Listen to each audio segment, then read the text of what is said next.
بادشاہ حمید الدین بڑا انصاف پسند اور نرم دل حکمران تھا۔ برسوں سے وہ اپنی رعایا کے لیے محنت کرتا آیا تھا، مگر پچھلے مہینوں سے ایک مسلسل پریشانی ستا رہی تھی۔ سلطنت کا خزانہ تیزی سے خالی ہو رہا تھا، کوئی جنگ نہیں تھی، کوئی قحط نہیں تھا کہ یہ پیسہ جا کہاں رہا تھا۔ دربار میں بیٹھا بادشاہ اکثر یہی سوچتے سوچتے پریشان رہتا۔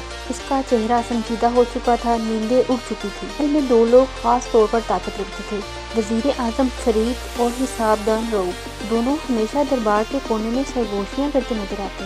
بادشاہ ان پر اعتبار کرتا تھا، مگر کسی کو بھی ان کے معاملات تک رسائی نہیں تھی۔ ایک دن بادشاہ کی بیٹی شہزادی زہرا دربار میں داخل ہوئی۔ اس نے اپنے باپ کو اتنا پریشان پہلے کبھی نہیں دیکھا تھا۔ وہ اس کے پاس آئی اور گزارش کی کہ پریشانی بتائیں۔ بادشاہ نے آنکھ بھری اور کہا، بیٹی، خزانہ خالی ہو رہا ہے، مگر نہ جنگ ہے نہ خرچہ۔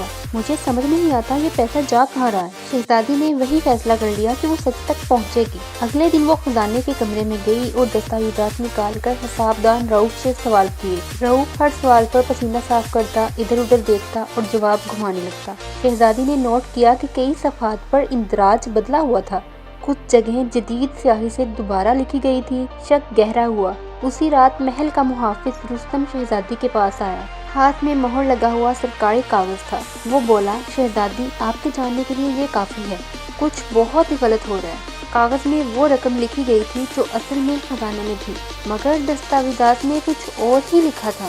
شہزادی کو یقین ہو گیا کہ محل میں کوئی بڑا ہاتھ کھیل رہا تھا۔ اگلی صبح وہ خاموشی سے وزیر فرید کے پیچھے گئی۔ ایک کمرے کے پردے کے پیچھے چھپ کر اس نے دیکھا کہ وزیر اور حساب دان دونوں ایک تاجر سے رشوت لے رہے۔ سونے کے تھیلوں کا لین دین ہو رہا تھا۔ دونوں کی ہنسی خوفناک تھی۔ اب سب کچھ واضح ہو چکا تھا۔ محل کے سب سے قریب ترین لوگ ہی بادشاہ کو لوٹ رہے تھے۔ شہزادی فوراً دربار میں پہنچی، بادشاہ کو تمام ثبوت دکھائے، غلط دستاویزات، جعلی اندراج، رشوت کا سارا ریکارڈ اور محافظ رستم کے دیے گئے کاغذ۔ بادشاہ کا چہرہ سرخ ہو گیا۔ وہ فوراً کھڑا ہوا۔ وزیر اور حساب دان کو دربار میں بلایا گیا۔ دونوں کانپ رہے تھے۔